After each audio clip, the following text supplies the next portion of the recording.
Onivia, League of Legends highlights.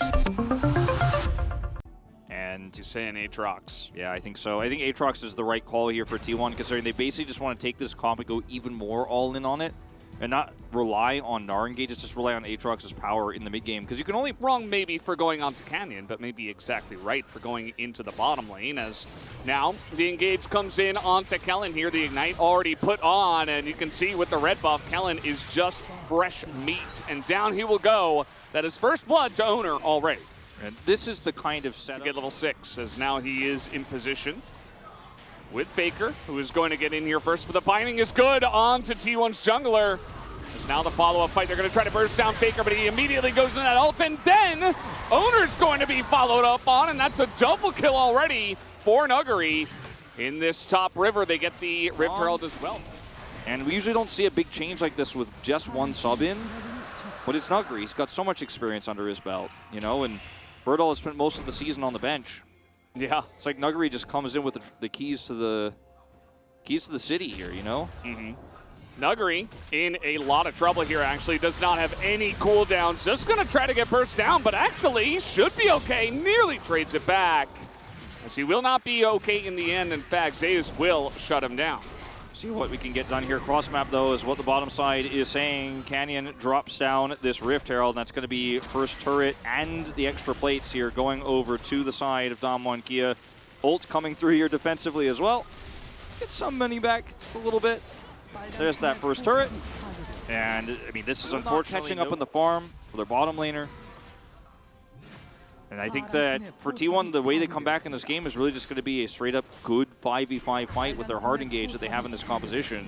Yeah. But so he's really at no risk of giving this Drake up necessarily. He will give up the prio for this, but it's going to be money into his pockets. We did see the commitment of Showmaker to come down bottom side. Damwon Kia better be able to get this, or the trade will not be a trade. In fact, it'll just be a robbery.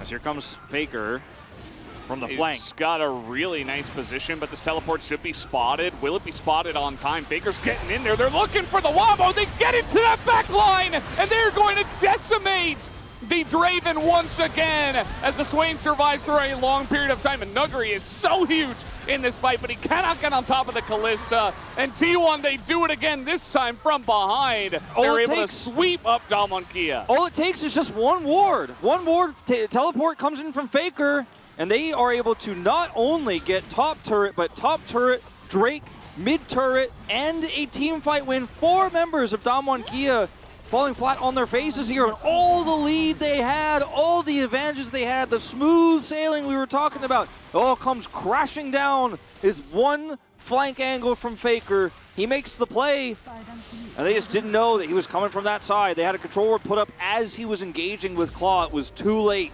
Consolation prize chance?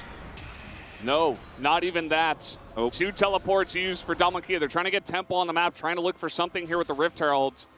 They might be able to get something, but, you know, it is a huge swing in favor of T1. You see Duck Dom trying to set up for this push in mid. It looks like they will get this mid turret at least. Yep, it's going to be a second charge here potentially as well. So that's something for your troubles, Damwon Kia. Still maintaining a small gold lead here. They're going to try to force the whole turret down. And even with the Lissandra flank angle here, it looks like Faker just got his ult up. Not happy to engage there. Not going to actually try to force a second in the Drake pit. Oh, they know he's there, though. They do know he's there this time, but goes to use, and he's got his happy feet going here a little bit. Still has flash, but he has been isolated. Nice amount of damage to him. There's the stopwatch now, as then he will go down. Yeah, and this is what I'm talking about. If you can find him, you turn on him, you kill him. Take this one, and they will back away. Damwon Kia, one turn onto the flanking Faker to come in. They just don't take the fight. They can't do it. They're not willing to do it. And it's crazy how both these games 2 and 3.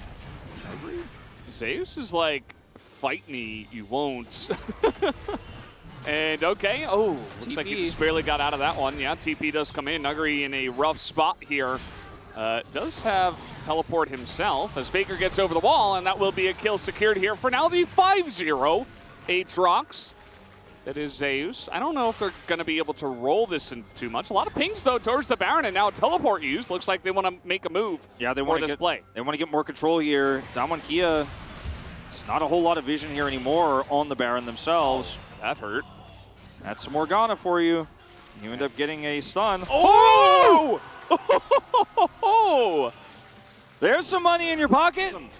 Who says Draven's not long range? Yeah, well, we do have teleport coming on in. Owner is still here, and he is behind the pit looking for it now, as we do have double smite here for the side of Dominus. Faker gets in and gets blown up immediately, and Zeus is like, well, I gotta get out now. Duckdom gets black shielded here. There's no Aatrox angle for him. This should be the Baron. Owner does get in, and nope, it's going to go the way of Kia, as one by one, the dominoes do fall here. Another kill into the hands of Duckdom. Structures off of the map. Yeah, should be able to get this top inner. Doesn't look like T1 are putting up much of a defense on this, so this will be pretty free. Should continue in towards the inhibitor, and when you get a couple of team comps that are very fiery, they love to fight, they love to skirmish into each other. It's like you say, and that's actually the call to go and blow somebody up with the follow-up Draven ultimate. Instead, they will just push the waves, grab this Drake, and could dump. Even though this is not necessarily optimal, they're trying to contest. Yeah, and this is a little bit rough. Okay, we have the flash on in now, trying to get on top of Nuggery, who is all alone. And look at the zoning right now from Faker. Gets into that ultimate. Nuggery gets extremely low and just isolated and killed as in goes Keria. Not sure about that one, as he's just going to die. Not the cleanest fight. Everything was good up until that moment for T1, but now they're just being vacuumed up down the mid lane as Faker is on vision, just trying to clear that wave. Much more decisive than Kia, but then in Keria's case, perhaps a little bit too decisive on the return. Seeing Kellen can literally hold the door here and try to stop anybody from coming over. Faker, he's got smite.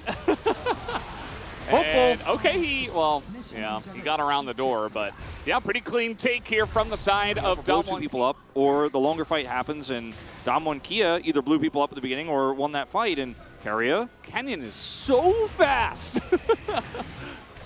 The Cloud Soul actually helping out a lot alongside of the Cloud Rift. He just could not be ran away from. Yeah. Keria just dies. You get bound, you are dead in this game. That's how it works. And in longer fights and in neutral, the poke of the pool, the binding threat means T1 can't get anywhere near Kia. When they have Baron buff, they've got great siege, and they're just going to use it. No Amumu engage angle here for T1. They're just going to use it to push down an inhibitor. There's nothing that T1 can really do about this. They can't flank. They don't want to be anywhere near Kia, but Kia are closing the distance. Now they're in the base. Yeah, really trying to set up for this follow-up push into mid as the Binding will sail wide. It looks like T1 might make a last stand here, but another claw blocked by the door, and T1 not ready to make the play. They're waiting for their Amumu. And Kia, very respectable once again. They have Baron buff, but they are not going to get caught out.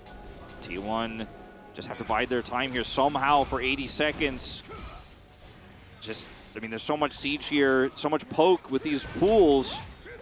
Okay, Keria's got to go in now. Faker gets into the back line, but doesn't end up doing too much as they are not able to blow up the back line this time around. Guma is hopping it out, a huge cyclone.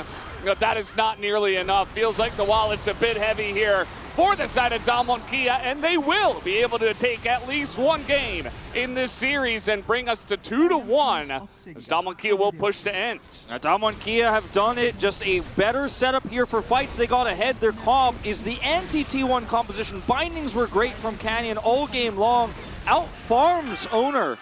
After being gapped by him in the first two games, he comes up big. Faker unable to use his zone yet.